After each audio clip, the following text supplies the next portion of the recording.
Good morning po guys, nandito na naman po tayo ulit sa Grotto Pet Market sa San Jose del Monte, Bulacan upang ipakita sa inyo mga quality dogs and cats. Tara, let's go, pakita na namin sa inyo. Ito po, Husky, napakaganda po sa personal. Meron din po silang Shih Tzu at Beagle at meron din po silang pusa. Napakaganda po sa quality. Kaya kung ako sa inyo, pumunta na lang po kayo dito para makita nyo talaga kung gaano kaganda ang mga pets dito. Quality talaga, oh guys. So, kitang-kita nyo naman sa video kung gaano kaganda.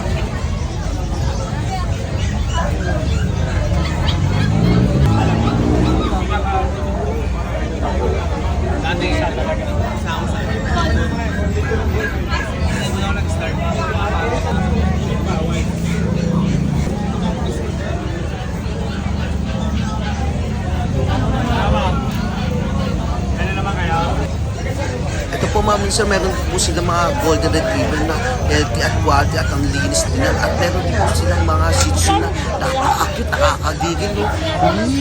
Kaya punta lang po kayo dito sa Grotto Pet Market. Guys, madami talaga pagpipilian dito.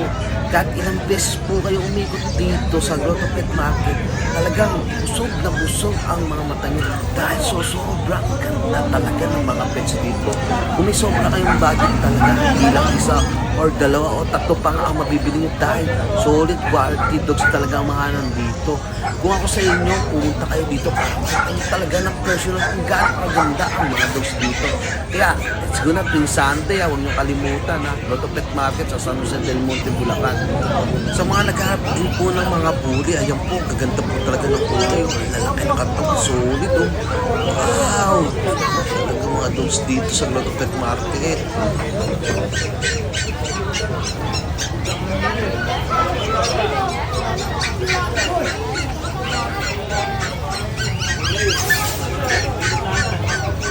Ganda sir. Napakabait po yan. Bigay ko sir, hanggang 7.5. Di ba, batalig lang ako. Wala kayong parang lambo. Oo, limang. Sayang. Kesa nila.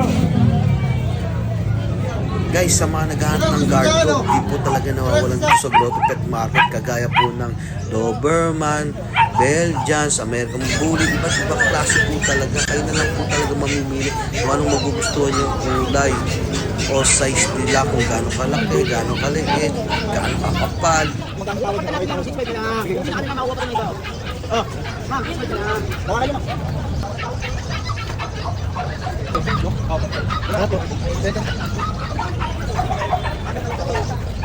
Guys, nakapili na po ba kayo na gusto nyo pet?